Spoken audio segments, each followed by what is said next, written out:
వెన్నెల పొద్దున్నే లేచి తలస్నానం చేసి ఇక దీపం పెడుతూ ఉంటుంది. ఇక అలా దీపం పెట్టేసరికి ఇంట్లో అందరూ కూడా షాక్ అవుతూ ఉంటారు.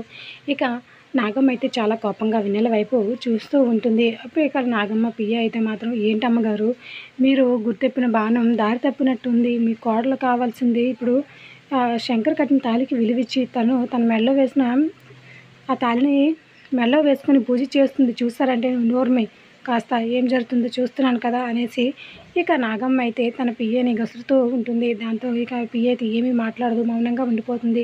ఇక వీళ్ళందరూ చుట్టూ ఉన్నారని చూసిన వెన్నెల పూజ పూర్తి చేసుకుని ఆర్తపల్లిని తీసుకుని వాళ్ళ ముందుకు వస్తూ ఉంటుంది. ఇక అలా ఆర్తపల్లిని తీసుకుని శంకర్ వైపే చాలా సీరియస్గా చూస్తూ ఉంటుంది. తన పక్కలెళ్ళే వస్తూ తన వైపు సీరియస్గా చూస్తూ ఉంటుంది వెన్నెల అయితే.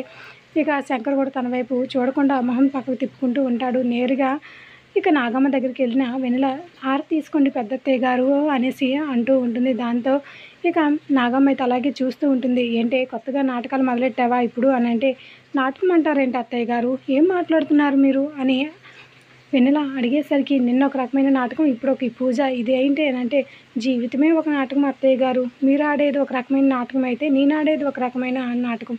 మీ నాటకం నా నాటకం కలిస్తేనే కదా జీవితము సంపూర్ణం అయ్యేది. అంటే పిచ్చి పిచ్చి వేషాలు ఎక్కువ వేస్తున్నావంటే, ఏంటి అత్తయ్య గారు, పద్ధతిగా నేను పూజ చేసి మీకు హారతి ఇస్తే మీకెందుకు ఇంత కోపం వస్తుంది అని అంటూ ఉంటుంది అమాయకంగా వెన్నెల అయితే.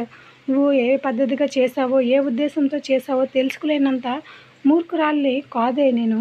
చెప్తా, నీ లెక్కలు కూడా నేను తెలుస్తా, చూస్తూ ఉండు అంటే, సరే అయితే మీరు నా మెడలో మీ శంకర్ బాబు తాళి కట్టాడు, ఇప్పుడు నేను చేసిన తప్పేముంది చెప్పండి, అందుకే నా మెడలో తాళి పట్టుకుని తిరుగుతున్నాను అనేసరికి శంకర్ ఒక్కసారిగా షాక్ అయ్యి వెన్నెల వైపే చూస్తూ ఉంటాడు. ఇది లైక్ ద వీడియో.